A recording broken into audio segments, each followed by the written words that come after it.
Ebakuntza honen helburu nagusia, apurtutako meniskoak eragiten duen mina kentzea da.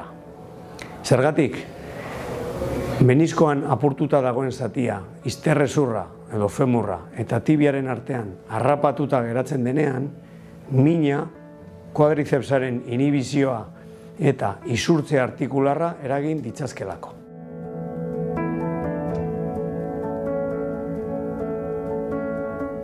Anestesia gerritik beherakoa izaten da eta ebakuntzaren iraupena 21 minutukoa izaten da.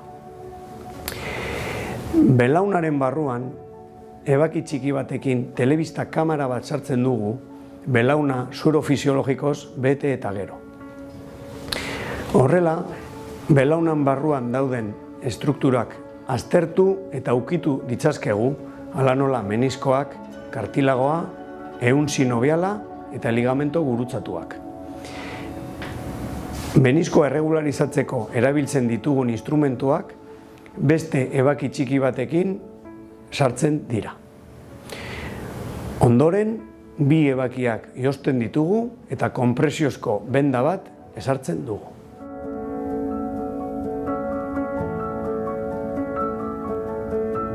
Ordu batzu ingresurik gabeko kirurgia unitatean igaro eta gero, pazientea egunean bertan bere etxera joan daiteke.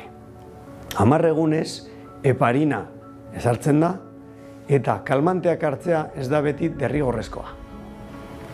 Lehen 10 egunetan, kuadrizepsaren uskurdura isometrikoak agintzen dira, bi makulu erabiltzea ez da beti derrigorrezkoa, eta esaten diogu pazienteari hiperflexio beharturik ez egitea. 10 egun igaro ondoren puntuak kentzen ditugu eta luzatze eta toleste ariketak hasten ditugu.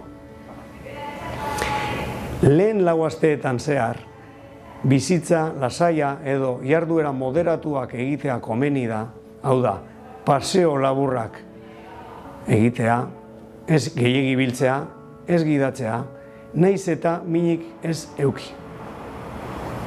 Lehen 3 hilabeteetan aldaketa sintomatikoak nabaritu daitezke eta horrek paziente askotan asko kezkatzen du.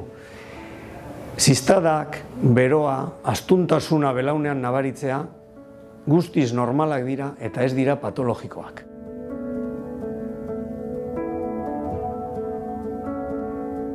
Ebakuntza honen ondoren oso gutxitan agertzen dira. Adibidez, trombosia, infekzioa, artikulazioaren zurruntasuna 100 bat baino gutxiagotan agertzen dira. Azpimarratu behar dena da, pazienteak lesio degeneratiboak baldin baditu, min hondar batzuk gera litezkela.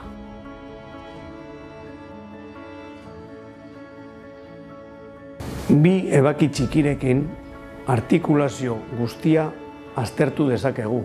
Belaunean dauden meniskoak, kartilagoak, ligamentu edo lotailo gurutzatuak eta ehun sinobiala aztertu eta ukitu ditzazkegu.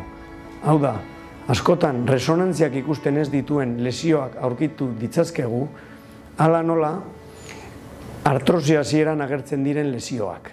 Eta resonantzian eta radiografiaren bidez ikusten ez direnak. Guretzat, paziente hoberena edo emaitza hobea eukiko duena da artrosirik gabeko paziente bat.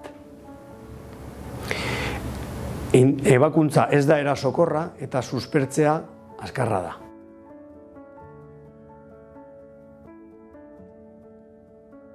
Ikusten duzuenez, ebakuntza 20 minutukoa da, ez da erasokorra, medikuak belaunean dauden elementu guztiak aztertuko ditu, eta gero mediku honek jarraipena egingo dio pazienteari honek dituen zalantza guztiak argitzeko.